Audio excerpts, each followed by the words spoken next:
आज वंदे मातरम का ये विशेषांक विष्णु शंकर जैन जी की वर्षगांठ के अवसर पे निकाला है। आपको और आपकी टीम को बहुत बहुत धन्यवाद। Thank you. मित्रों, पुष्पेंद्र कुलश्रेष्ठ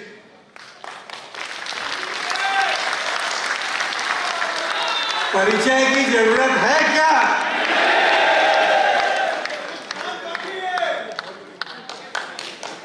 हमें आपको जगाने वाले, झिंझोड़ने वाले और जो जिस भाषा में समझता है उस भाषा में समझाने वाले पुष्पेंद्र कुलश्रेष्ठ।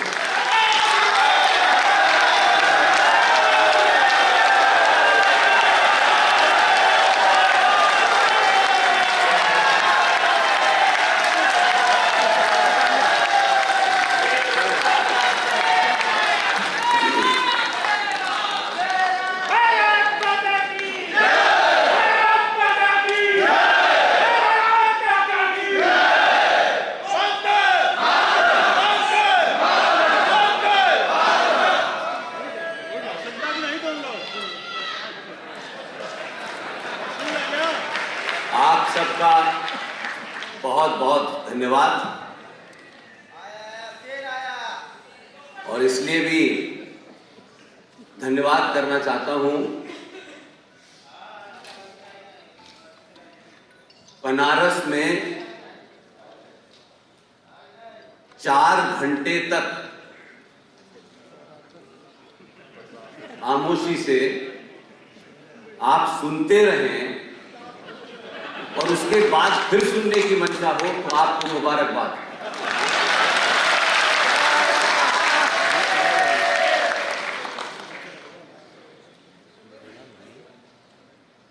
जितने भी हमारे साथी, खासतौर से RSN सिंह साहब, सुशील पंडित जी, पवन सिन्हा साहब, आप सोचिए कि इन सब के बोलने के बाद मुझे बोलना है।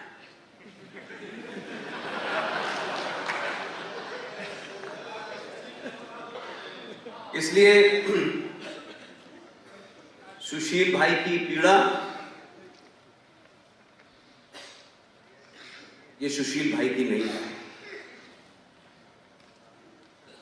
सुशील भाई ने कहा कि 19 जनवरी को विश्व के 12 देशों में हम इस बार इसको एक नए तरीके से पेश करेंगे कि उनके साथ क्या हुआ है।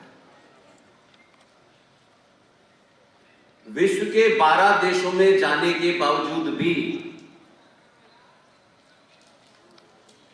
अगर सिर्फ भारत में इस बात को लेकर के लोगों में जागृति की जाए तो 95 करोड़ की जनसंख्या 12 देशों से बहुत बड़ी है। ये दुर्भाग्य हमारा।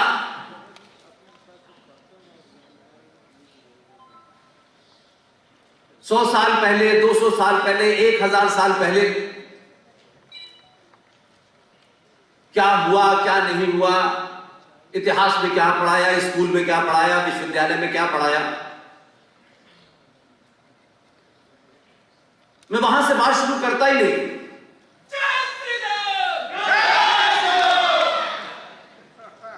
सैंतालीस के बाद से हमारे साथ क्या हुआ, कभी उस पर भी चर्चा होनी चाहिए। इसलिए आज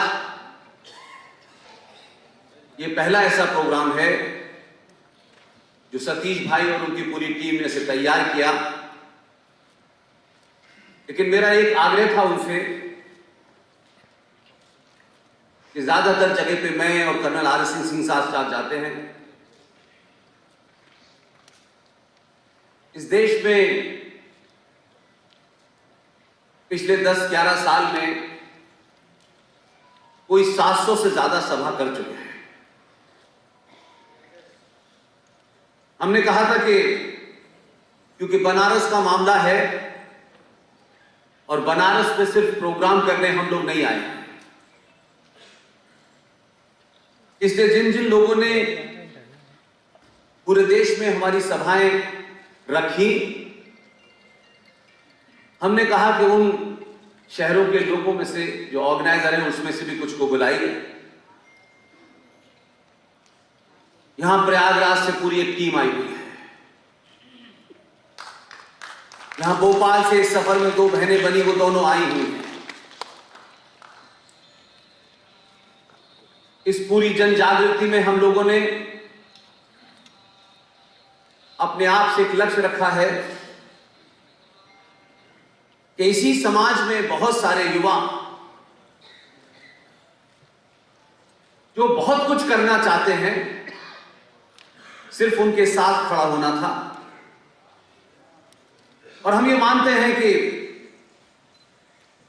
हमारे यहां अक्सर ये होता है कि तेंदुलकर बहुत बड़ा खिलाड़ी है, लेकिन तेंदुलकर के जाने के बाद कोई दूसरा तेंदुलकर पैदा नहीं हुआ। और ये बात कहते वक्त हमको लगता है कि जिसका नाम ले रहे हैं वो इतना बड़ा था कि कोई दूसरा तेंदुलकर पैदा हो ही नहीं सकता। मैं इस बात को इस तरह से लेता हूं कि अगर तेंदुलकर ने अपने रहते हुए 10 तेंदुलकर पैदा नहीं किए तो उसका बड़े होने का कोई मतलब नहीं।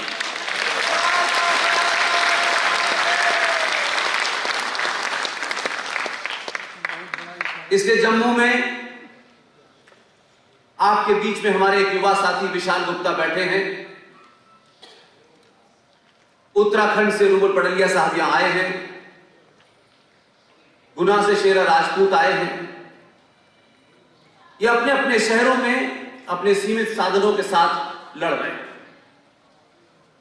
अब क्योंकि 5-4 विद्वान बोल चुके हैं, तो जो जो कुछ छूट गया है उस पे मैं सीधी टिप्पणी कर देता हूं। विष्णु शंकर जैन साहब, मेरे ख्याल है कि पिछले साल इसी हॉल में एक प्रोग्राम था, तब शायद पहली बार उनको आपने सुना होगा। और आज विष्णु शंकर जैन बनारस की गली गली में जाने जाते हैं।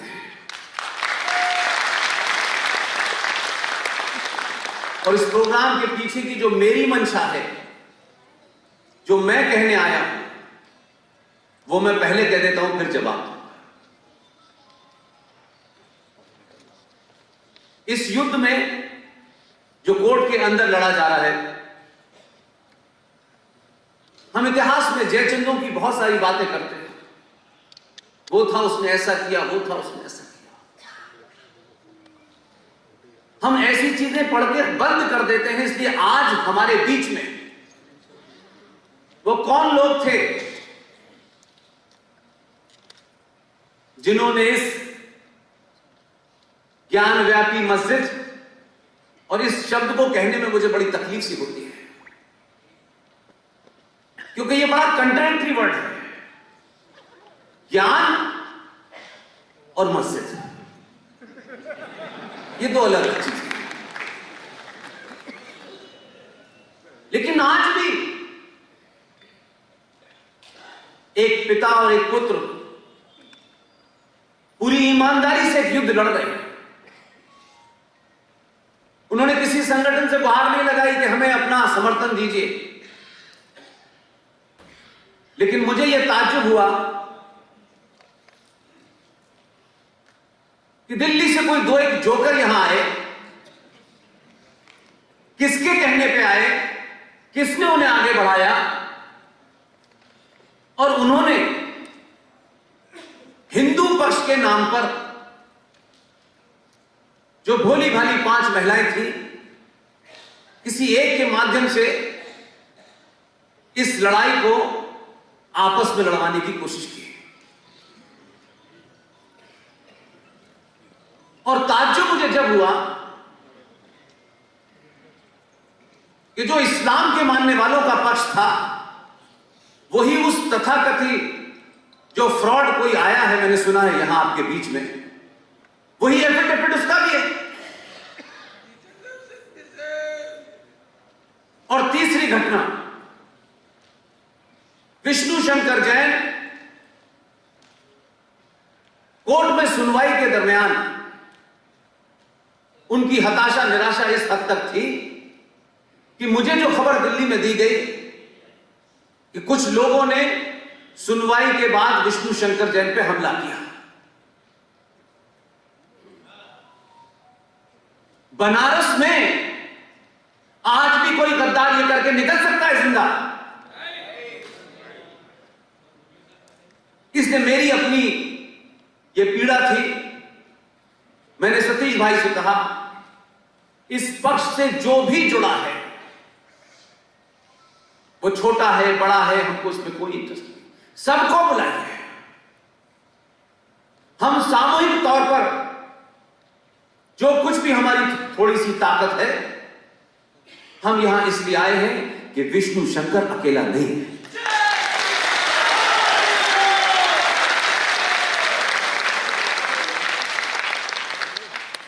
यह हमारा दुर्भाग्य है कि हमारे इतिहास के बारे में खासतौर से सुशील पंडित जी ने बहुत कुछ कहा, लेकिन एक अजीब सी स्थिति है हमारी कि हमको यह प्रूव करना पड़ रहा है कि यह शिवलिंग है। जो इतने लंबे साल से आज तक यह नहीं मानने को तैयार कि जमीन गोल है, वो कहते हैं चपटी है। उन्हें हम अपने तर्कों से, लॉजिक से समझाने में लगे हैं कि ये फुब्बारा नहीं है, ये बाबा विश्वनाथ है। और इसलिए हम दीवार से सर मार रहे हैं। अब इसको बहुत लंबे फिलॉसफी में नहीं कहा जा सकता है। कल पत्रकारों ने भी प्रवोक किया तो मैंने बोल दिया, और आपके सामने बोल रहा हूं। जो लोग 1400 साल से अपने साइज का पजामा नहीं बना पाए, वो फुब्बारा बनाने की बात कर रहे हैं।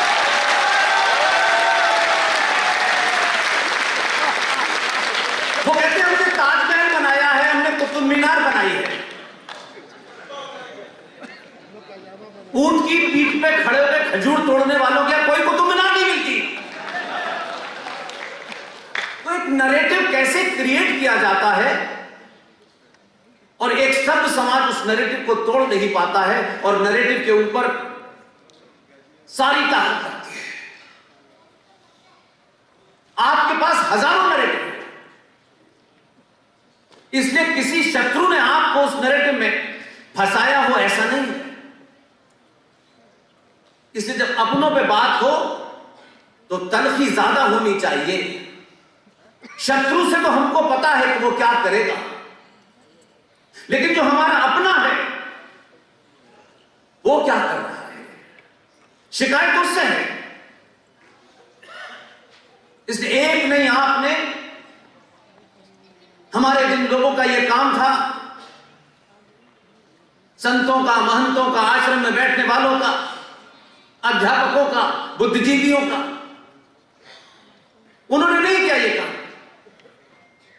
बल्कि सब सत्ता के लोभ में किसी भी तरीके से उस सत्ता में भागीदारी मिल जाए, इसलिए सबने झूठ बोला, इसलिए वो सब इसमें भागीदार है। और आज भी हमारे बीच में खुल्लम खुल्ला कहते हैं, तब भी हम प्रतिकार नहीं करते, क्योंकि हमें लगता है कि अगर हमने इस महान शख्सियत के खिलाफ बोला तो पता नहीं क्या मिलने वाला था, वो नहीं मिलेगा, इसलिए बोलते नहीं। सारे धर्म बराबर हैं, ये हमारे पाखंडियों ने बोला, अभी उन्होंने नहीं बोला। और धर्म शब्द का इस्तेमाल खुद सनातनियों ने जितना गलत किया है, उतना किसी ने नहीं किया। उन्होंने अपनी पूरी उस लुटेरी सभ्यता के समकक्ष आपको खड़ा कर दिया, और क्योंकि आपका अपना कोई नैरेटिव ही नहीं था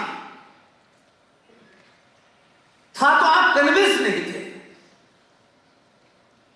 तो दूसरा एक पाखंड बोला गया, सारे धर्म बराबर हैं, Islam is a religion of piece.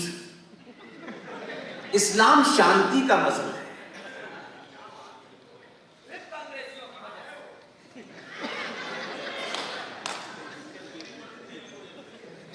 देखिए, ये माफ कीजिएगा भाई साहब, ये अपनी कायरता और कमजोरी और लालच को छुपाने का है कि नेहरू ने कहा, ये मान लिया। नेहरू पिताजी थे आपके। फिर जब भी आप हर बात के लिए दूसरों को ढूंढेंगे, इसका मतलब है कि आप झूठ बोलना चाहते हैं। क्या इस देश में सावरकर का नैरेटिव नहीं था? क्या स्कूल की किताबों से पढ़ने के बाद ही आप ज्ञानी हुए? जो हमारी भूमिका है, मैंने अपने कभी डिस्कोर्स में दूसरों को जिम्मेदार नहीं ठहराया। बहुत आसान काम है। अभी सुशील भाई ने अलीगढ़ का किस्सा सुनाया, मेरी पैदाइश वहीं की है। आज के भारत में हमारी और आपकी आंखों के सामने अगर इतिहास लिखा जाएगा तो हमको भी लोग वैसे ही बुरा भला कहेंगे जैसे आज हम यहां खड़े होकर कहते हैं।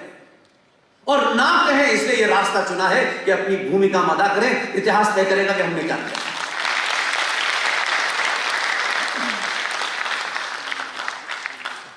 इसलिए दिल्ली के निजामुद्दीन में एक मजार बन रही है। उस मजार पर सब जाते हैं। शाह वलीउल्लाह की मजार है। सुशील भाई निजामुद्दीन में रहते हैं।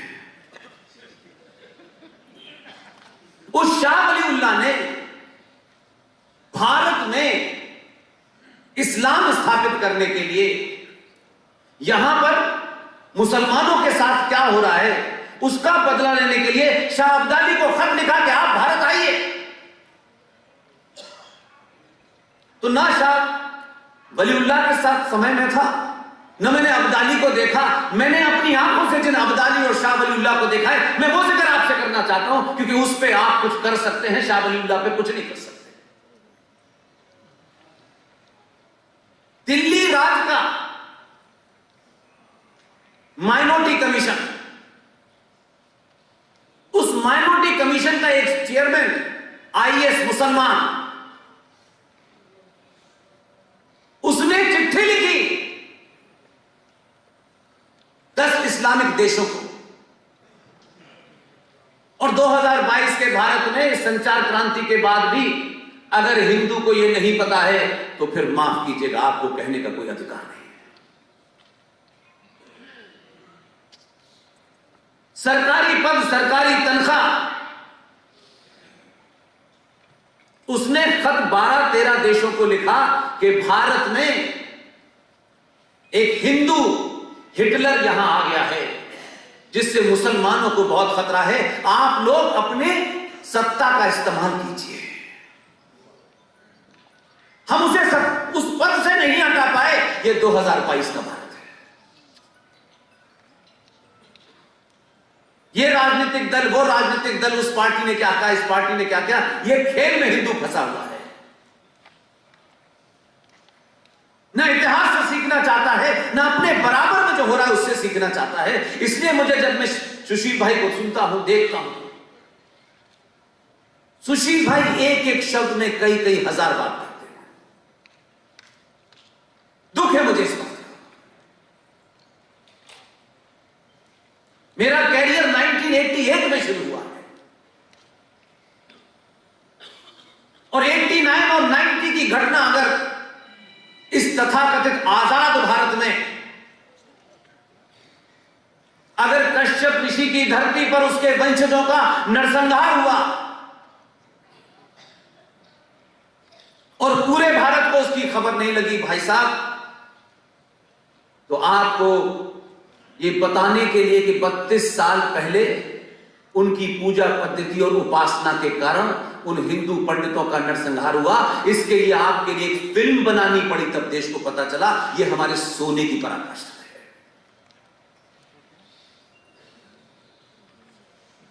इसमें सिलसिला चल रहा है। हम आज भी सिर्फ भारत मां का नारा लगाते हैं और समझते हैं सब कुछ ठीक हो गया। कभी कभी मुझे शक होता है कि कम से कम आज के दौर में अगर कोई सनातनी हिंदू को मूर्ख बना रहा है तो आपके अपने बना रहे हैं। अदरवाइज हमारी जरूरत नहीं थी, छोटी मोटी नौकरी करके घर चलाते थे, हम भी वही रहते हैं। और कोई हम मर्जी से आ गए हो ऐसा भी नहीं है। हमको किसी शक्ति ने यह करने के लिए भेजा है। और हर दिन हमको लगता है कि हमारे अंदर इतना सामर्थ्य नहीं है कि हम 3-3, 4-4 घंटे बोलते रहे, लेकिन बाद में लगता है कि कोई शक्ति है वो करा रही है, हम उसे ईमानदारी से कर पाए, यही हमारा सिर्फ प्रण है। इसलिए आज भी सच को सच अगर सनातनी हिंदू नहीं कहेगा तो ध्यान रखिएगा, जो लोग बार बार ये कहते हैं, हमारे बुजुर्ग कहते हैं, राजनीतिक लोग तो मानता हूं कि वो तो झूठे होते हैं, उनको ये कहना ही होता है क्योंकि उनकी मजबूरी है कि दुनिया के लोकतंत्र के अंदर अगर नेता झूठ ना बोले तो फिर वो नेता कैसा। इसलिए कि लोकतंत्र में आपको वोट लेना होता है और वोट लेने के लिए आपको झूठ बोलना ही पड़ता है। इसलिए मैं सत्ताओं सरकार से कभी सवाल नहीं करता, क्योंकि हम जिस पद्धति पे चल रहे हैं उस पद्धति से हमारा दर्द दूर होने वाला नहीं है। इसलिए कि हम ये समझते हैं कि सरकार के पास ही सारे दुखों का हल है। हमने एक छोटी सी चीज को इतना बड़ा बना दिया है क्योंकि हम अंदर से कहीं ना कहीं लालची हैं। ये मिल जाएगा, ये नहीं मिल जाएगा, ये रह जाएगा, वो पीछे रह जाएगा, उससे संबंध खत्म हो जाने से वो मिलने वाला था तो वो खत्म हो जाएगा। इस गुणा भाग में लगे। जिंदा कौमें, जिंदा समाज अपनी सामूहिक शक्ति के सामर्थ्य से सत्ता को अपनी चौखट पे झुकाते हैं और कमजोर समाज, लालची समाज, डरपोक समाज सत्ता की तरफ जिंदगी भर देखता रहता है। कहीं कश्मीर होता है, कहीं बंगाल होता है, कहीं अलीगढ़ होता है, मुरादाबाद होता है, मलियानाबाद होता है, सब कुछ चलता रहता है। लेकिन देखो वहां ये नहीं किया, वहां ये नहीं किया, वहां सिर्फ खबरें पढ़ता है और कुछ करता नहीं। जब हीरो चुनने की बात आती है तो हम हीरो के अंदर भी एक अजीब तस्वीर देखते हैं, क्योंकि हमारी संवेदनाएं अलग हैं। इसलिए कितना कन्वर्जन हुआ, किस लेवल पे हुआ, जो सुशील भाई कह रहे थे। लेकिन आज भी तो जो लड़की मुसलमान बनकर के शादी नहीं करना चाहती थी, हरियाणा में निकी तोमर को उसने गोली मारी कि नहीं मारी, हमने क्या किया? क्या प्रक्रिया है हमारी सरकार है ये कह के सो गए। कहीं अंकिता हो रही है, कहीं रूपेश पांडे हो रहा है, कहीं अंकित शर्मा हो रहा है। हम कर क्या रहे हैं? खबरें पढ़ते हैं और फेसबुक के माध्यम से, क्योंकि सबको लगता है कि मैं क्यों जाऊं, मुझे तो अपने बेटे को बेटी को पढ़ाना है और उसे आईएएस पीसीएस बनाना है और फिर उस व्यवस्था में से अपने बच्चे को लूट का सामान सिखाना है। हम सब अपनी मार्कशीट को अच्छा बना करके अच्छे पद पे बैठना चाहते हैं, विदेशों में चले जाना चाहते हैं। लेकिन भारत भूखंड की रक्षा के लिए कुछ बेरोजगार टाइप के लोग लड़ेंगे तो कोई फर्क नहीं पड़ता है। यह हमारी मानसिकता है। हम भारत में रहते हुए भी अपने घर की रक्षा करने में असमर्थ हैं, इसलिए रास्ते ढूंढते हैं किसी तरीके से, कहीं कोई नया रास्ता मिल जाए, हम इधर निकल जाएं, उधर निकल जाएं। कम से कम पिछले 50 सालों का इतिहास ही बताता है, आप कहीं भी भाग जाइए, कायरों के लिए दुनिया छोटी पड़ जाती है। और जब आप पलट के वार करते हैं और आपको चुनाव करना होता है कि कबूतर उड़ाने वाला चुनना है या चीता उड़ाने वाला चुनना है। तो दुनिया को लगता है कि थोड़ा थोड़ा बदलाव आ गया है। अपने हीरो को चुनने से पहले ओह इसने तो एक मर्डर किया था, इसके साथ नहीं खड़े हो सकते, हम अपना है तब भी नहीं खड़े हो सकते, क्योंकि कहीं हमारी समाज में छवि खराब न हो जाए। ये बीमारी है। और हम किससे लड़ रहे हैं? हम उससे लड़ रहे हैं जो मुंबई में बम धमाकों का मास्टरमाइंड होता है। जब उसे फांसी होती है तो उसके जनाजे में 5 लाख लोग होते हैं। न उनको अपने साथी पंडित जी का ध्यान आता है, न सिन्हा साहब का ध्यान आता है कि हम उनके सामने क्या जवाब देंगे कि एक आतंकी के जनाजे में हम गए थे। लेकिन हम तो दरवाजा बंद कर लेते हैं। हमारे बीच में से कोई बहादुर अगर किसी जिहादी की हत्या कर देता है, हम नहीं चाहते। आप जिन चुनौतियों से लड़ रहे हैं वो आपको पता तो है, ऐसा नहीं है। और ऐसा भी मैं नहीं मानता कि आपको बोध नहीं हो रहा है। लेकिन एक बहुत बड़ा सेक्शन है जो आजकल आपको जगह जगह, चौराहे चौराहे, गली गली, मैंने सुना है बड़े सारे प्रकल्प चल रहे हैं कि कैसे इस जागते हिंदू को मूर्ख बनाओ, क्योंकि आप जाग गए तो उनकी दुकान बंद हो जाएगी। हमें बताया जाए हम इस भाईचारे को 700 साल से झेल रहे हैं। और जब हमें यह बोध हो गया कि भाई कौन है, चारा कौन है, तब फिर लोग चल दिए घर से निकल गए। नहीं गले मिलना है, नहीं तुम्हारे भाई हो, वो कह रहा है नहीं हो, नहीं उसके गले में घुसते जा रहे हैं भाई। इससे आप अपनी वर्तमान में जो आपकी शक्ति दुनिया को दिखाई दे रही है उसको गिरवी रख रहे हैं। यही समय है जब यह जागरण इतना कर दिया जाए कि सत्ता पे कौन बैठेगा, उसकी जाति क्या है, वो किस क्षेत्र से आया है, ये मापदंड नहीं होंगे, बल्कि मापदंड होंगे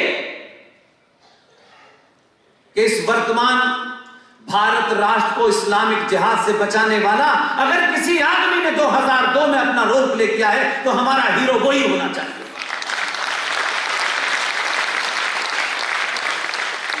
इसलिए पब्लिक डिस्कोर्स में इंटेलेक्चुअल खासतौर से संपन्न परिवारों के लोग इन बातों पे ताली बजाने से भी कतराते हैं। कहीं वीडियो में कोई देख न ले कि ऐसी बात पे आप भी ताली बजा रहे थे, क्योंकि उन्हें तो इस्लाम भाई के घर पे सेवैयां भी खानी है।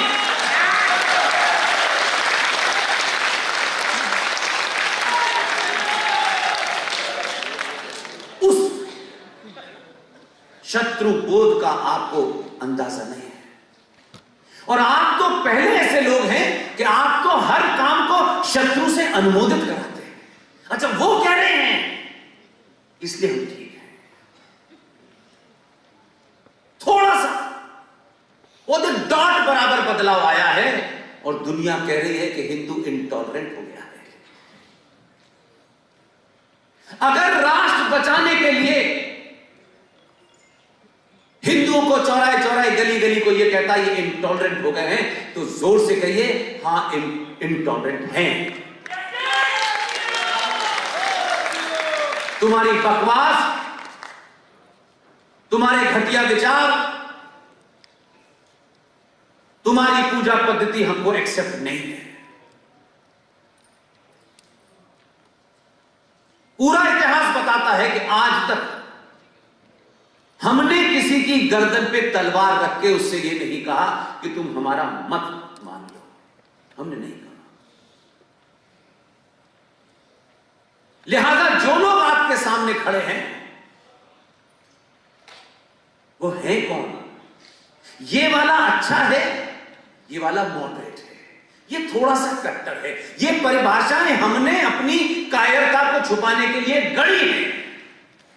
जो कुरान मजीद को मानता है वो उसामा बिन लादेन ही बनता है। इसमें ये वाला वो वाला कुछ नहीं होता। कोई एक शहनाई बजाने लगे और शहनाई बजाने से पहले वो मंदिर जाने लगे, लेकिन वो फिर 20 करोड़ मुसलमानों की गारंटी नहीं है। इसलिए आज की समस्याओं का समाधान आपको करना है, कोई बाहर से आएगा नहीं। उत्तर प्रदेश वाले खास तौर से और बनारस के लोगों को इसलिए भी मुबारकबाद देता हूं कि आप बाबा विश्व की इस नगरी में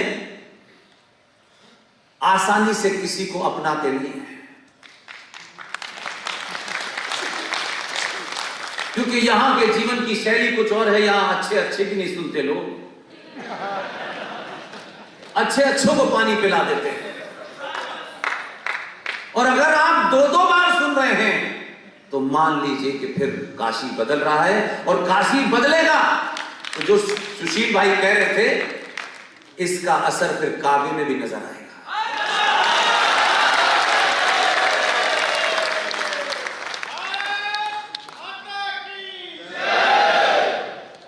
जो भारत माता की जय का नारा लगाए, अच्छी बात है, कोई बुरी बात नहीं। ये कोई पॉलिटिकल पार्टी का जलसा नहीं है। जो भारत माता का नारा लगा रहा है अपने घर जाए और जाके ये पता करे कि ये भारत माता 15 अगस्त 1947 को 21 लाख लोगों की लाशों पे आपको मिली थी। कायर लीडर और कायर समाज ने 47 से लेकर के 2020 तक 29 राज्यों में हिंदू माइक्रोस्कोपिक माइनॉरिटी हो गया है, लेकिन भारत माता का नारा लगा है। जब आप ये नारा लगाते हैं तो हजारों लोग समझते हैं कि भारत माता सुरक्षित है, कि भारत में बैठ के लोग नारा लगा रहे हैं, लेकिन उसके नीचे आपकी जमीन खिसक गई है। हमारे और आपके बीच में से निकल के जाने वाले लोग जोगा कोई भी पहन ले, इतिहास लिखा जाएगा तो उनको माफी नहीं मिलेगी। और हम उन लोगों में अपना नाम नहीं लिखाना चाहते कि हम उनका नाम बताना नहीं चाहते कि जिस बीमारी के लिए 75 साल का एक युवा पुरुष, 35 साल का उनका बेटा, जिन चीजों की लड़ाई लड़ रहा है, ये औरंगजेब और बाबर ने नहीं की थी। ये औरंगजेब के खिलाफ लड़ाई नहीं लड़ रहा है, ये बाबर के खिलाफ लड़ाई नहीं लड़ रहे। ये भारत की संसद, उस संसद में बैठने वाले वो लोग जो ये कहते रहे हैं कि हम तुम्हारे हैं, इस संस्कृति के हैं, और हम और तुम्हारे बीच में एक ही रिश्ता है कि तुम भी हिंदू और हम भी हिंदू। उनकी गिनती चाहे 10 थी चाहे 117 थी, मैं ये मानता हूं आग अगर यहां लगी हो तो चौराहे चौराहे चिल्लाएंगे और बनारस में लोग 5-5 घंटे बैठ के सुनेंगे। इसलिए कसूरवार बाबर और औरंगजेब नहीं है। उनको जो करना था वो दुनिया में यही किया, कोई नई बात नहीं है। उस इतिहास में जाकर के अब कोई फायदा नहीं होना है। इतिहास में जाइए, 1991 में भारत की संसद में किस पार्टी के कितने एमपी थे, आज गूगल सर्च कर लीजिएगा। उन लोगों की क्या भूमिका थी जब प्लेसेस ऑफ वर्शिप एक्ट बन करके पास हो रहा था? क्या 91 के बाद वो एमपी आपके बीच में वोट मांगने नहीं आया, एमएलए वोट मांगने नहीं आया? वो समाज के तमाम सारे ठेकेदार जो सुबह से शाम तक हर चीज पे अपना प्रवचन देते हैं, उन्होंने आपको बताया कि हमने जिनको भेजा था हिंदुत्व की पट्टी से निकल करके ये भारतीय जनता पार्टी के लोग जाएंगे। उनसे पूछा कि जब ये कानून बन रहा था तो आपके मुंह पे ताला लगा हुआ था क्या? आप उस कानून को बनने से नहीं रोक सकते थे, समझ में आता है। लेकिन बनारस में क्या किसी चौराहे पे या उस पप्पू की दुकान बंद हो गई थी, वहां पे आके तो बोल सकते थे, अपने लोगों को बता तो सकते थे कि ये जघन्य अपराध हुआ, मैं रोक नहीं पाया, लेकिन इस घुटन से मैं मरना नहीं चाहता हूं, ऐसे ऐसे कानून बने, हम कुछ कर नहीं पाए।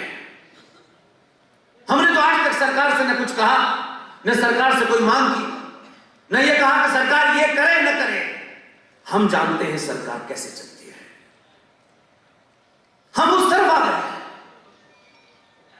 तो ये सवाल नहीं पूछा जाना चाहिए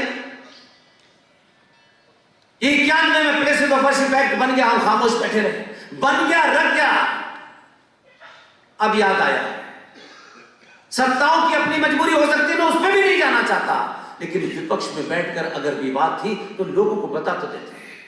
बनारस की गली गली में 50-30 साल पहले यह सवाल तो खड़ा होता कि यार ऐसा नहीं हो गया, हमने तुमको भेजा था कि तुम हमें बताओगे, लेकिन तुमने अपने स्वार्थों के कारण अपने ही समाज को नहीं बताया। और एक आध जघन्य अपराध हुआ हो तो बन मान दिलू में 1993 क्या हुआ? नेशनल कमीशन फॉर माइनॉरिटी बना इस देश में। हमने आगे डाल के पूछा, जबकि ये माइनॉरिटी कमीशन जो बना है इसका बेसिस क्या है? What are the basis to describe X और वाई इज ए माइनॉरिटी? सरकार की आईटीआई में जवाब दिया कि इसका कोई बेसिस नहीं है। और माइनॉरिटी कमीशन का करोड़ों का बजट है और उसमें 35,000 पारसी, 1.5% सिख, 3% ईसाई और वगैरह वगैरह करके 17% मुसलमान माइनॉरिटी है। The second largest majority of this country is getting benefit of national commission for minority, क्योंकि वो माइनॉरिटी में है। और हम इतने अपोलोजिस्टिक हैं कि माइनॉरिटी का मतलब 1.5%, 1% नहीं था, 17% थे, क्योंकि एजेंडा उनके लिए था, बाकियों के लिए नहीं था। हम चुप बैठे रहे। 1995 में जब ये वक्फ बोर्ड आया, उसमें जो अमेंडमेंट हुए, किसी ने क्यों नहीं बताया आपको? क्या जिम्मेदारी नहीं थी? और अगर नेताओं ने नहीं बताया तो समाज में जो लोग काम कर रहे हैं उनको बताना चाहिए था। फ्रांस में क्या हो रहा है, जर्मन में क्या, दुनिया जमाने की आपको पता है, घर में क्या हो रहा है ये नहीं जानना चाहते। इसलिए हम अपनी दुर्दशा के लिए खुद जिम्मेदार हैं। और 2022 में भी हम किन बुनियादों की तरफ बढ़ रहे हैं, और ये बात बनारस में कह रहा हूं, कॉन्शियसली कह रहा हूं। विपक्ष ने आपको नहीं हराया, सनातन विरोधी हताशों ने आपको नहीं हराया। अपने सीने पे हाथ रखिए और बताइए कैसे कोई आदमी 303 सीट से 264 पे आ गया। ये चिंता मन नहीं करना चाहिए, आ गया बस, इससे खुश हैं। कौन लोग हैं जिन्होंने ये किया?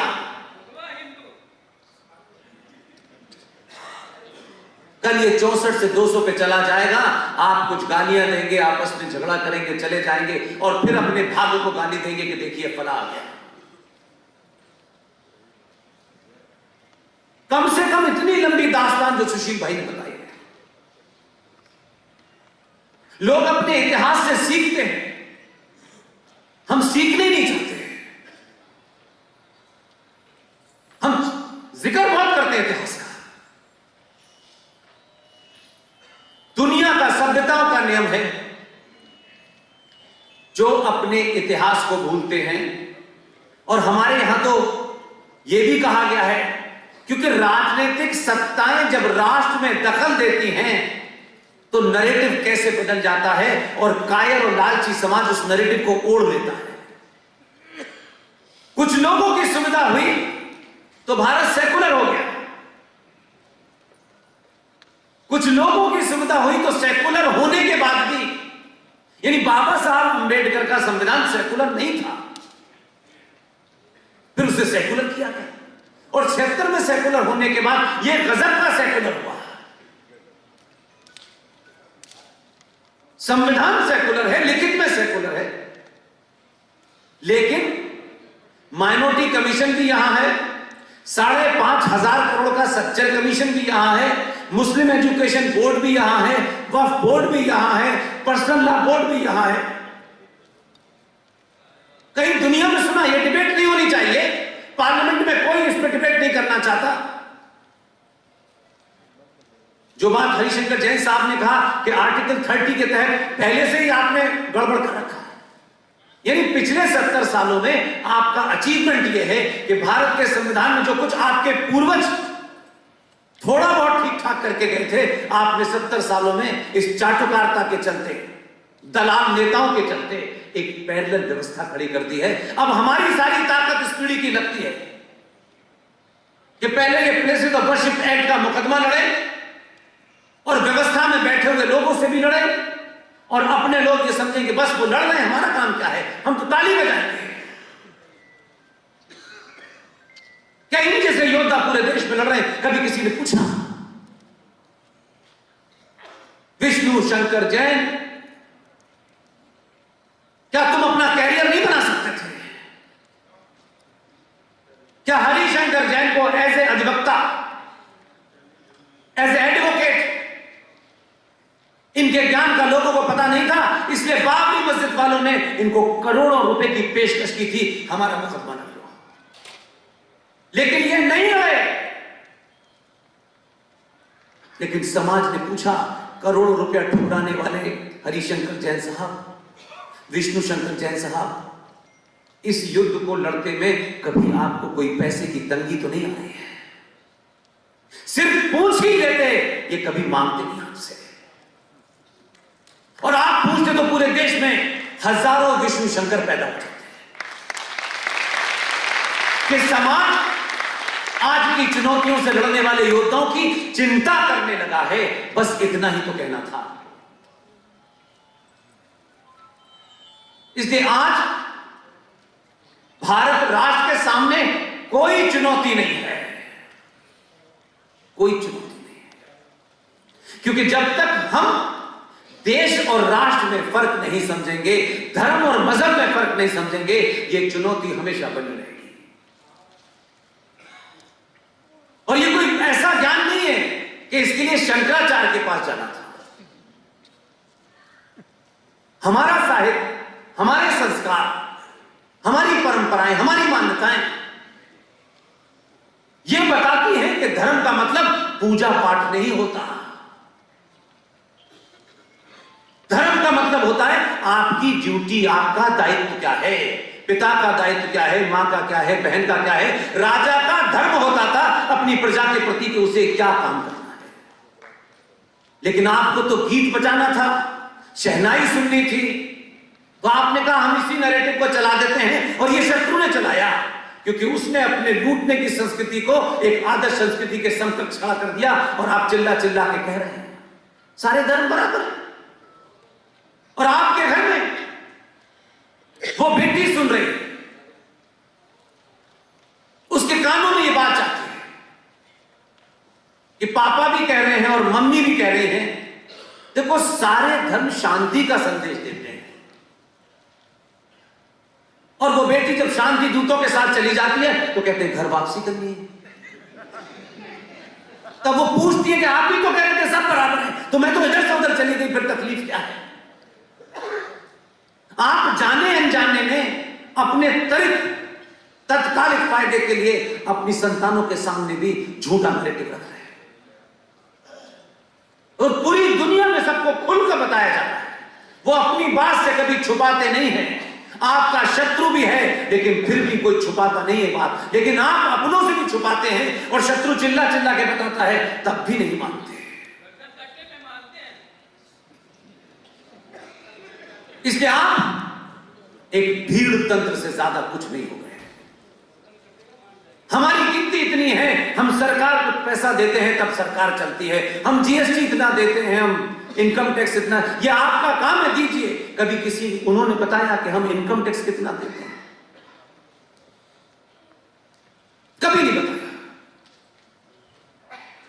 आपको चाहिए सरकारी नौकरी, क्योंकि आपके यहां ये बता दिया क्या है कि नौकरी एक सबसे उत्तम चीज है और नौकरी मिलनी चाहिए, और फिर इस बात को मिलनी चाहिए कि इस जाति को मिल गई है तो उस मुझे क्यों नहीं मिल रही है। अंधी दौड़ लगी हुई है पूरे भारत की। केंद्र सरकार की अगर टोटल नौकरी भी देखें तो 4.5 करोड़ से ज्यादा नौकरी नहीं है।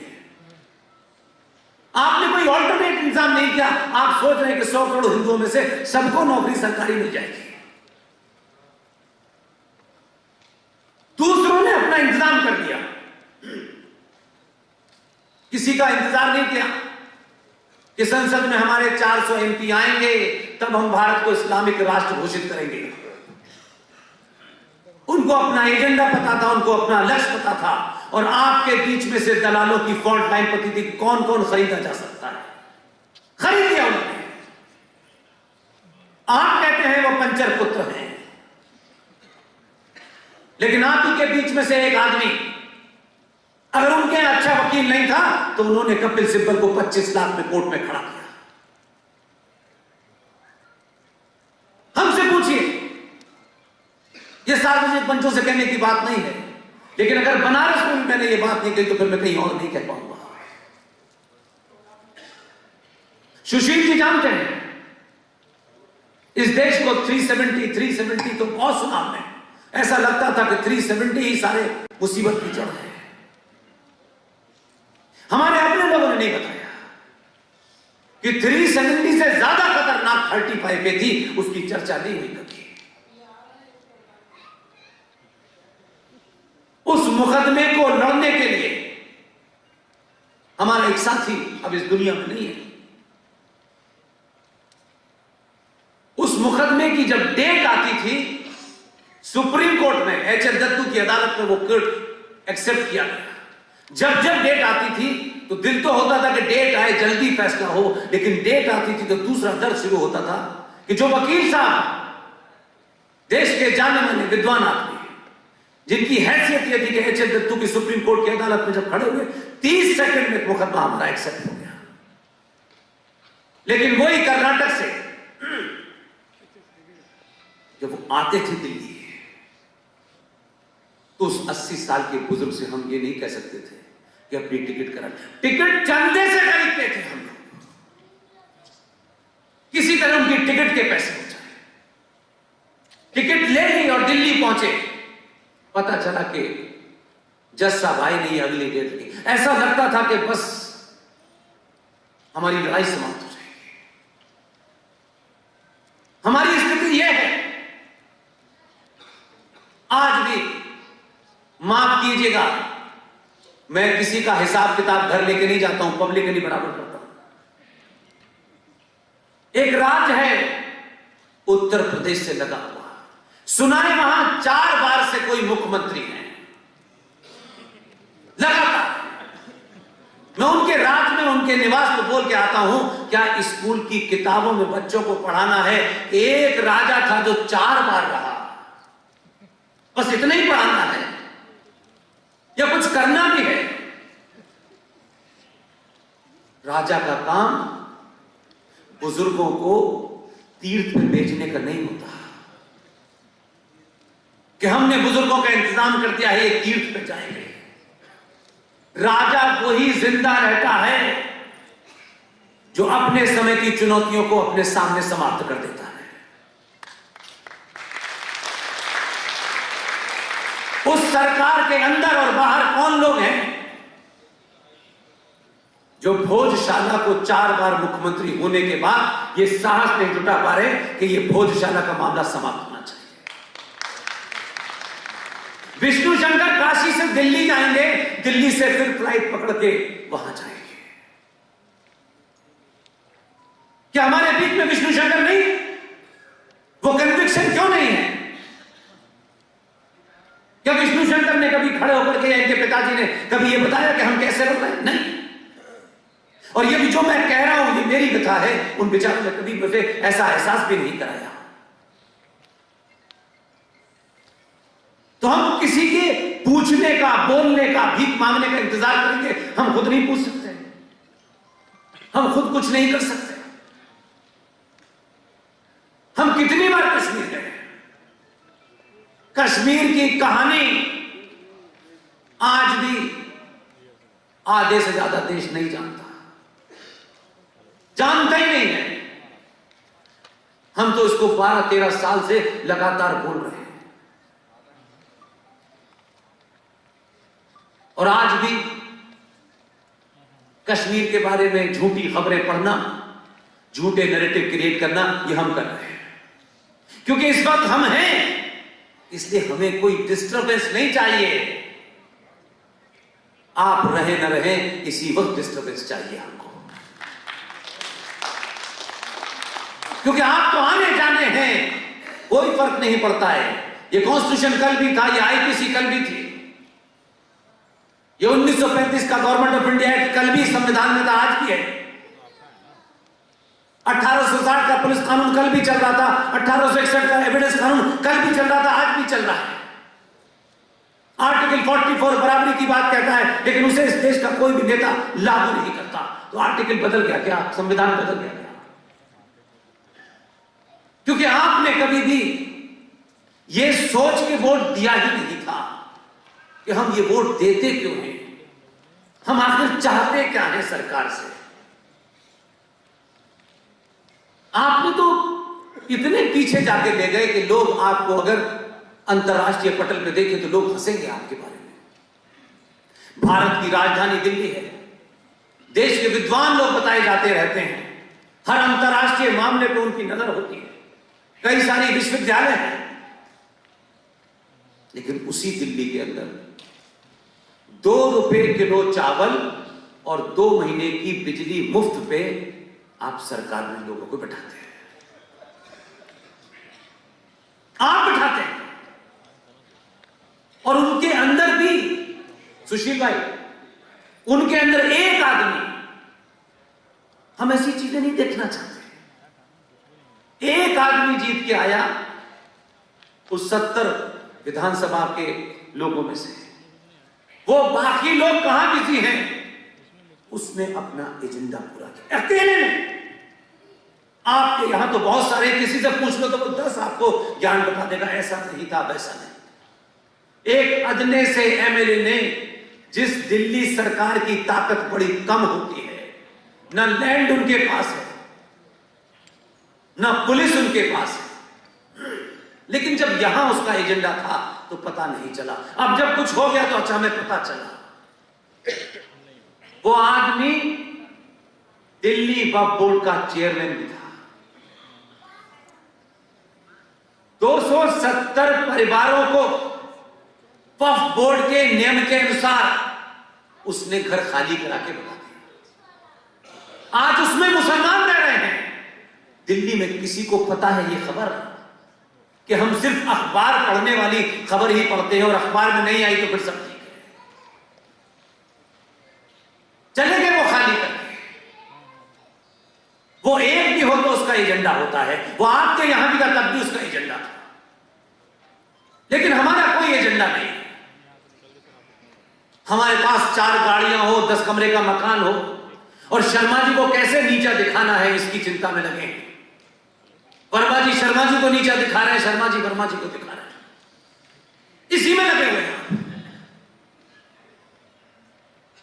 एक भी कोई ऐसा इशू, यहां गेरुए बस में कुछ संत बैठे हुए हैं,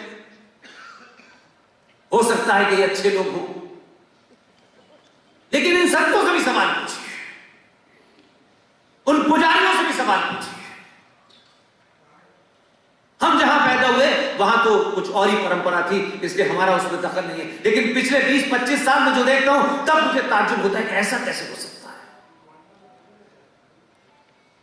कुंभ आता है,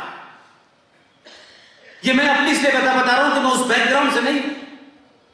जब भी कुंभ आता था तो इस पे चर्चा होती थी। युद्ध किस बात में हो रहा है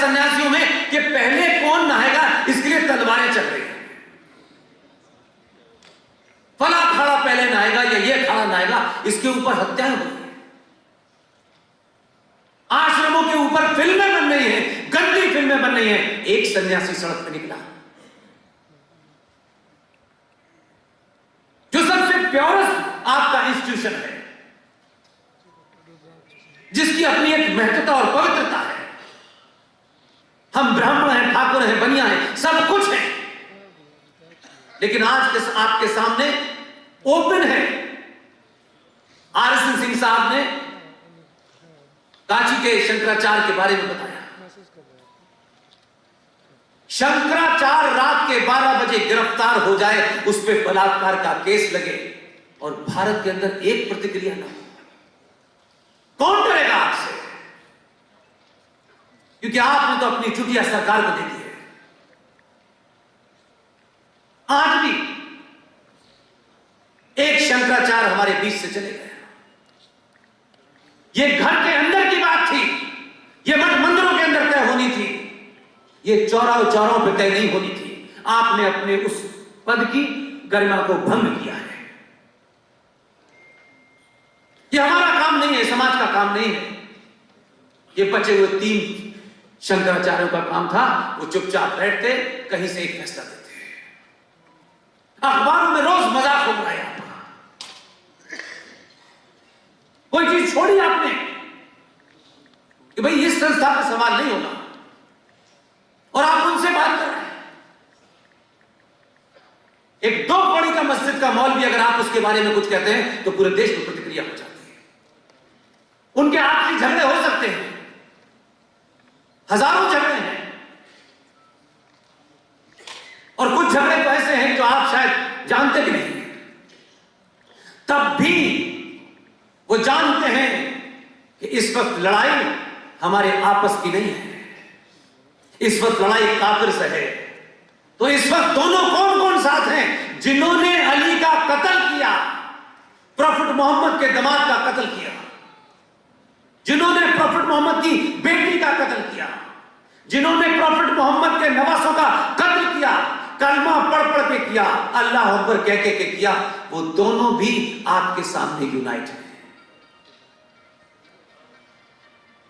और आपके झगड़े चौराहे चौराहे, गली गली हैं। किसी मठ के अंदर चेला गुरु को इसलिए मार रहा है कि उसे मठ पे कब्जा करना है। ये जब खबरें बाहर जाती हैं तो किसी सनातनी हिंदू को तकलीफ नहीं होती। और फिर आप आज के बच्चे से ये उम्मीद करते हैं, जो बच्चा आज के दौर में कंप्यूटर युग का बच्चा है, लैपटॉप वाला बच्चा है, वो जब ये देखता है तो उसको समझ में आता है ये सब क्या हो रहा है। किसी के पास समय है उस बच्चे से बात करने का। वो सिंह साहब कह रहे थे वो नालायक कोई फिल्म में कैरेक्टर बना है। अब नालायक बड़ा सॉफ्ट वर्ड है। तैमूर की अम्मी के पति हैं वो, ऐसे कहने में आपकी समझ में आए। हम बात पिन पॉइंटेड कहें क्योंकि हम उन लोगों से मुखातिब हैं जिन्हें 700 साल के बाद पहली बार एहसास हुआ है कि हम यादव या ब्राह्मण नहीं हैं, हम सनातनी हैं।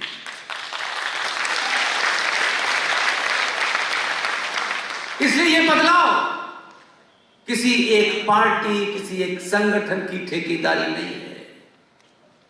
मैं पब्लिकली कहता हूं कि इस समय एक ही चुनौती है जो अभी आपके हाथ में है।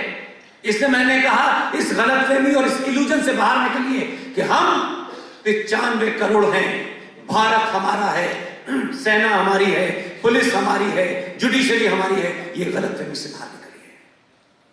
कुछ भी आपका नहीं है। सुशील पंडित वो चलता फिरता इंसान है कि जिस दिन भी ये फटेंगे बड़ा विस्फोट होगा। मैं ये शांत रहते हैं, शांत अंदाज में, शब्दों का सिलेक्शन भी बड़ा इनका सुशील होता है। इसलिए ये मत समझिए कि इनकी यही भाषा है। सोचिए जिस देश में 20 करोड़ लोग न सत्ता में है न व्यवस्था में है, उनकी ताकत इतनी है कि कोर्ट भी रात के 5 बजे कोर्ट खोल करके सुनवाई करता है।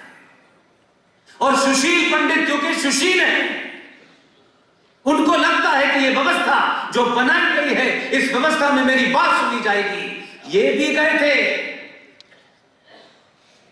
इस देश का चीफ जस्टिस एक आदमी था, जस्टिस जगदीश चंद्र कहर। क्यों सुशील? जी, उनके साथ में एक दूसरे महान आदमी बैठे थे। सुशील ने जिस अंदाज में यहां अपना प्रेजेंटेशन दिया, उससे भी शांत भाव से कहा कि हम चाहते हैं कि जिन्होंने मेरी बहन, बेटी, मां के साथ बलात्कार किया है, मर्डर किया है, रेप किया है, घरों में आग लगा दी है, वो सड़कों पे जिंदा घूम रहे हैं। कम से कम आप स्टेट से कहिए उनके ऊपर कोई कार्रवाई करें। चीफ जस्टिस इसलिए नहीं हंसा, चीफ जस्टिस इसलिए हंसा, इतनी बड़ी त्रासदी के बाद एक आदमी आया है, वो भी कोर्ट में एक साधारण सा कुर्ता पजामा पहने खड़ा है। इसकी औकात क्या है? उसने कहा आप पब्लिसिटी के लिए आए हैं? ये सोचिए जरा, अपने दिल पे हाथ रखिए। सब कुछ हो गया है और अपनी आंखों से देख रहा है कि इस देश में जिन लोगों ने उनके मां बाप को मारा है, वो इस देश के प्रधानमंत्री के ऑफिस में बैठ करके उनसे बात करता है। क्या गुजरती होगी भाई? और चीफ जस्टिस ये कहता है कि आपको पब्लिसिटी चाहिए।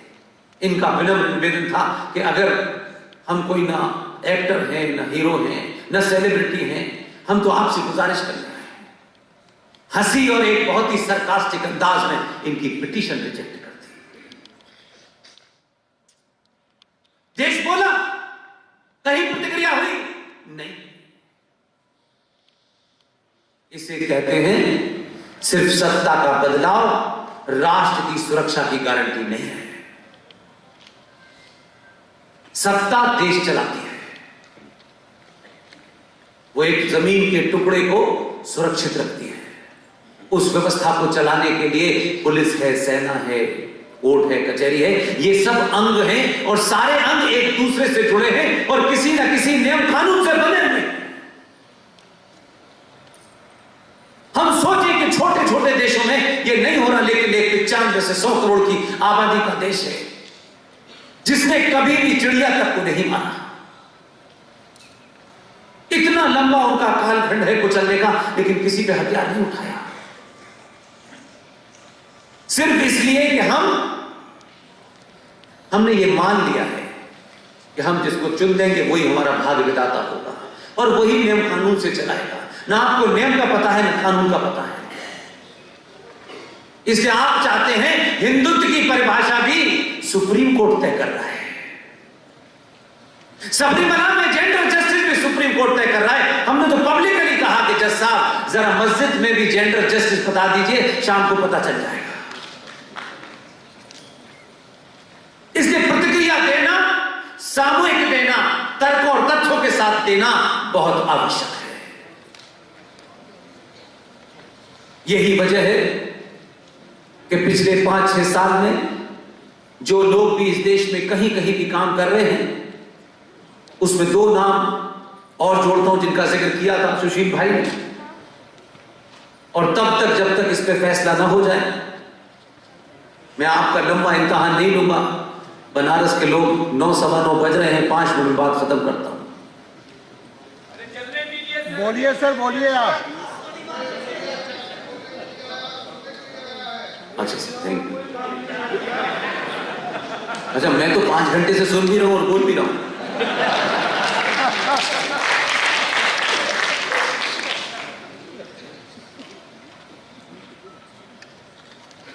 जिस दिन भी, ये मेरा पक्का विश्वास है और ऐसा कुछ मैं होते हुए देख रहा हूं इस पूरे 10-11 साल के इस सफर में, बहुत छोटी और बहुत बड़ी सभा भी की, छोटी भी सभा की, मैं एक बदलाव जरूर देख रहा हूं। लोग ये समझ गए हैं कि लोकतंत्र में ये राजनीतिक दलों के माध्यम से उनको अपना गौरव कभी मिलने वाला नहीं है। ये बीच बीच में आपको लगता है कि ऐसा हो जाए, अच्छा ऐसा होने वाला है, उनमें कुछ अमेंडमेंट हो गया, परसों फिर हो जाएंगे। सत्ता राष्ट्र के सुरक्षा की गारंटी नहीं, सत्ता सिर्फ देश की सुरक्षा की गारंटी देती है कि कोई विदेशी आक्रमण होगा, उसके लिए सत्ता ने राफेल खरीद लिए हैं, पहले वे खरीदे फिर जगुआर खरीदे। लेकिन एक सेना का अधिकारी जो अब हमारे बीच में नहीं है, उसने बहुत बड़ा ज्ञान नहीं दिया अपनी बातचीत में, उस वर्दी के बावजूद भी जो बात उसको कहनी थी उसने भारत के सनातनियों के लिए कही। हमने उसका भी मर्म नहीं समझा, क्योंकि हमारे शायद अंदर ये चीज धर कर गई है कि जहां हमें भूमिका निभानी होगी उसको हम समझने नहीं चाहते था, कि अगर समझ गए तो भूमिका निभानी होगी और हमें तो निभानी नहीं, इसलिए उसको समझो ही मत, को मैं जानते नहीं। इस देश के सेना के एक बड़े अधिकारी ने कुछ दिन पहले उनका एक हवाई दुर्घटना में निधन हो गया। रावत साहब ने एक बात कही थी, छोटी सी बात थी।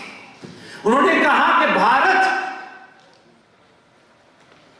ढाई युद्ध में ग्रस्त है।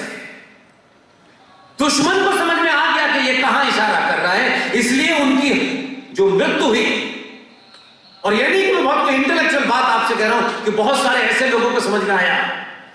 सुशील भाई एक बहुत बड़े एक्टर की पत्नी मुंबई में, बहुत बड़े एक्टर थे अपने समय के, वो अब नहीं है, उनकी पत्नी थी, वो आप सबको सुनती है। जनरल रावत की श्रद्धांजलि सभा उन्होंने अपने मोहल्ले में की, पोस्टर लगाया, फूल रखे, और श्रद्धांजलि सभा शुरू होने वाली थी, वहां दिया जलाया। 4-5 मुसलमान गुंडे उस मुंबई में गए और रावत की तस्वीर फेंक दी, दिए पे लात मारी और कहा कि इस देश की आपने यहां खराजे अक़ीदत दी तो आग लगा देंगे। ढाई युद्ध का मतलब वो समझ गया, एक गुंडा, और हमारे यहां का विद्वान नहीं समझा कि जो आधा युद्ध है वो सेना और मिराज नहीं, राफेल नहीं लड़ेंगे, मुझे और आपको लड़ना है। ये जो चल रहा है, लगातार चल रहा है कि 2.5 घंटा हम लेट हो गए, हम तो लेट पहले से ही बहुत चल रहे हैं कि हम सड़क पे नमाज पढ़ेंगे और आपने अगर हमें हटा दिया तो मार लगा देंगे। इसलिए अजान 5 वक्त होगी, लाउड स्पीकर पे होगी, लेकिन मुंबई में एक 80 साल की बुजुर्ग महिला आरती मोबाइल से सुनती थी। ऊपर वाले ने आकर के उसका मोबाइल तोड़ दिया, कोई हिंदू नहीं बोला। उसका बेटा विदेश में रहता है जो करोड़ों रुपया कमा रहा है। 1 करोड़ रुपया कमा करके उससे भोगना क्या है? रुपयों से संस्कृति नहीं बचती, परिवार नहीं बचता। अपने गलेबान में हाथ डाले, हम उनके मदरसों की तो जांच कर रहे हैं, लेकिन हमने 1947 के समय भारत में जितने गुरुकुल थे वो भी खत्म कर दिए, हमने एक गुरुकुल नहीं बनाया जहां हम अपने साहित्य की, अपनी परंपराओं की जानते हैं। इसलिए पवन सिन्हा हमारे बीच में मौजूद है। इन्होंने तो बताया कि इनका तो रिश्ता यहां सीधा सीधा है। मैं तो अलीगढ़ मुस्लिम विश्वविद्यालय में पैदा हुआ, तो मेरा रिश्ता किससे होगा आपको पता है। लेकिन उसके बावजूद भी देखिए, एक पति पत्नी ने, उनका एजेंडा क्या था? एक मेहनत की और एक सामान्य से परिवार से निकल के आए, मुरादाबाद के रहने वाले। ये सब बातें मुझे पता चली तो मुझे लगा ये सार्वजनिक इसलिए नहीं कर रहा हूं कि मुझे पवन जी की तारीफ करनी है। ये करोड़ों संत महंत जो 500-500 एकड़ में अपने आश्रम बनाए हैं, जिस दिन तय कर लेंगे हजारों गुरुकुल बन जाएंगे। पवन जी उस सीमित साधनों में, कोई नहीं जानता है, ये और इनकी श्रीमती आज का आधुनिक गुरुकुल चला रहे हैं, दिल्ली यूनिवर्सिटी में प्रोफेसर है। वो भी काम करते हैं और गुरुकुल भी चलाते हैं। और वहां जो तैयारी हो रही है, इस भारत को कहते तो हैं कि ये चाणक्य का देश है। चाणक्य के देश में लाखों चाटुकार पैदा हो रहे हैं। मुझे खुशी है कि ऐसे दौर में अपने गुरुकुल के अंदर कुछ चाणक्य पैदा कर रहे हैं। क्या हमने कभी पूछा? इन्होंने तो नहीं कहा कि भाई मुझे सरकारी ये सहायता नहीं मिलती, वो सहायता। इन्होंने जो कुछ था वो करना शुरू किया और बहुत अच्छे तरीके से चला है। मुझे तो जब जब दुख होता है जब पता चलता है कि पवन सिन्हा साहब के उस आश्रम के बराबर में कुछ जिहादियों ने एक एजेंडे के तहत एक जमीन थी, उस जमीन पे रातों रात वो सौदा करना चाहते थे। पवन सिन्हा को पता चला। मैं कई बार सोचता हूं अगर मेरे साथ होता तो मैं तो कुछ खत्म ही हो जाती कहानी। पवन सिन्हा को पता चला कि ये आश्रम के बराबर में किसी डेलिब्रेशन के चक्कर में, किसी खास एजेंडे के चक्कर में ये जमीन खरीदी जा रही है।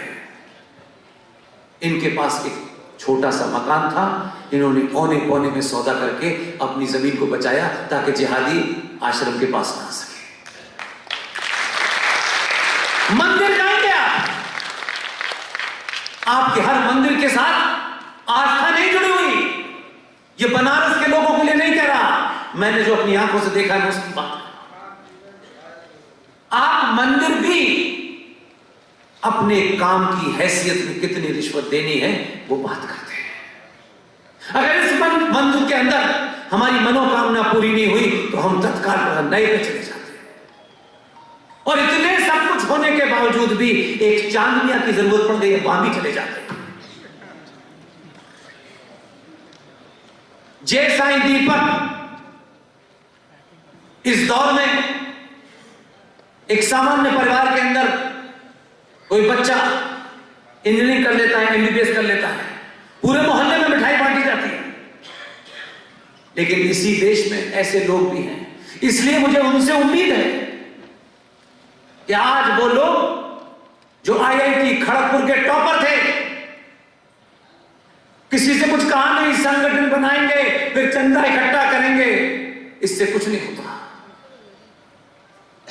जय साईं दीपक आईआईटी खड़गपुर का टॉपर सब कुछ छोड़ करके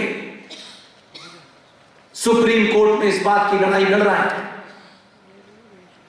कि जो मंदिरों पर हिंदू अपनी आस्था का पैसा चढ़ाते हैं वो सरकार कैसे दे सकती है। ये देश शायद जानता भी नहीं होगा उसको। ये काम जिनको करना चाहिए था उनको मतलब नहीं था। उन्होंने कहा 2 रुपए आ रहे हैं, 2 रुपए से ही। जब तक जय साईं दीपक इस लड़ाई को जीत नहीं जाते तब तक हर मां, बहन, बेटी, भाई, पिता से मेरी दरखास्त है, मंदिरों में बूंदी के 2 लड्डू चढ़ा के आए और जो पैसा आपको लगता है कि मंदिरों में चढ़ाना है वो पैसा साईं दीपक जैसे लोगों के लड़ने की उस लड़ाई में डोनेट करते हैं। तब तक तय करें कि वो पैसा नहीं चढ़ेगा और जो पैसा वहां चढ़ता था उस पैसे को इकट्ठा करें और अपने मोहल्ले और कॉलोनी के अंदर ये पूछें कि किस ब्राह्मण का बेटा और दलित का बेटा इस स्कॉलरशिप के अभाव में नहीं पढ़ पा रहा है, ये पैसा उसको देते हैं।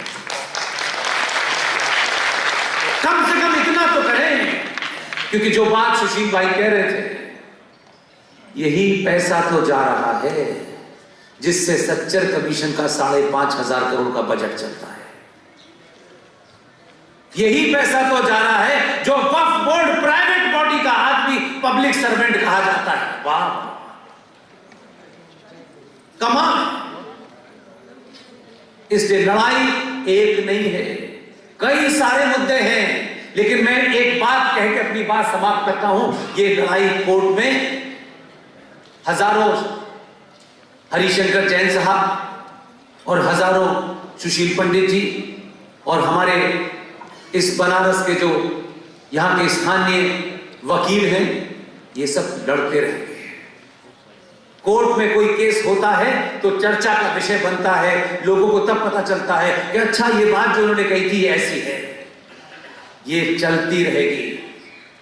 लेकिन आपसे निवेदन यह है, एक राष्ट्र के रूप में आप सिर्फ एक ही काम करें, जो अभी आपके हाथ में है। उसमें यह मत सोचिएगा कि किसी दुबे का मर्डर इनकाउंटर हो गया है तो सारे ब्राह्मणों का इनकाउंटर हो गया है। ये मत सोचिए।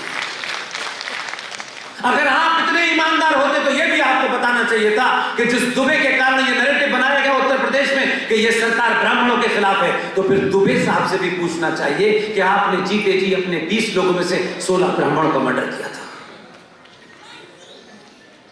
उस जगह मत ले जाइए इस पूरे समाज को जहां से बड़ी मुश्किल से आप बाहर आए। इसलिए सुशील भाई ने वो बात किसी बीच में जगह छोड़ दी, मैं उसको पूरा कर देता हूं। भारत के इतिहास में, भारत की परंपरा यह बताती है कि हमारे यहां भारत भूमि सदैव से कर्म प्रधान रही थी, जाति प्रधान नहीं रही थी। और साबित करता हूं, मैं अपनी बात को साबित करता हूं। 2 ऐसे लोग थे जिन्हें हम लोग याद रखते हैं, दोनों ब्राह्मण हैं, एक रावण और एक परशुराम। रावण को मैंने और आपने नहीं देखा, एक कहानी सुनते सुनते यहां तक आ गए। तब भी रावण आज भी अपने उस कृत्य के कारण जो उसने किया, वो ज्ञानी था, वो बलशाली था, सब कुछ था, लेकिन जो उससे उस सामाजिक नियमों के जो मर्यादा उसने भंग की, आज भी रावण उसी कृत्य के कारण एक आम हिंदुस्तानी सनातनी उसे जलाता है। और एक दूसरा ब्राह्मण जिसे आप परशुराम कहते हैं, वो अपने कर्म के कारण मंदिर में पूजा जाते हैं। सवाल यहां से आगे बढ़ता है, जिस जाति जाति जाति का लोग लेकर ठेका घूम रहे हैं, मैं उनसे बात करने की बात कर रहा हूं। ताज्जुब देखिए कि यह बताया जाता है कि भगवान राम क्षत्रिय थे। जब एक क्षत्रिय ने रावण का वध किया तो आज तक किसी ने उनके ऊपर यह आरोप नहीं लगाया कि एक क्षत्रिय ने ब्राह्मण का वध किया, यह किसी ने नहीं कहा। और तीसरा कंट्राडिक्शन देखिए, वो ब्राह्मण उसी क्षत्रिय की पूजा मंदिर में करता है। और उससे आगे चले जाइए, ये लोग जाति का ढंडोरा पीट के कुछ गिरोह अपनी दुकान चला सकते हैं।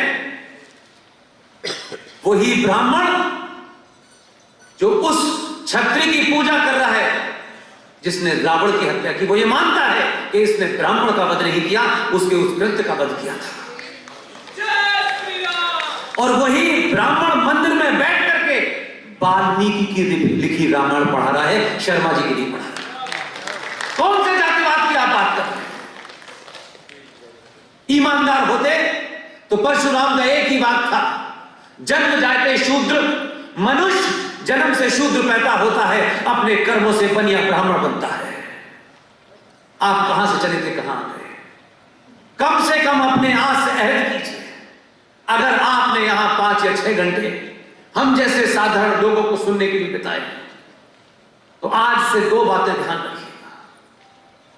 हम मंदिर जाएंगे, मंदिर छोटा हो बड़ा हो, और उस मंदिर में पुजारी कौन है हमें नहीं पता।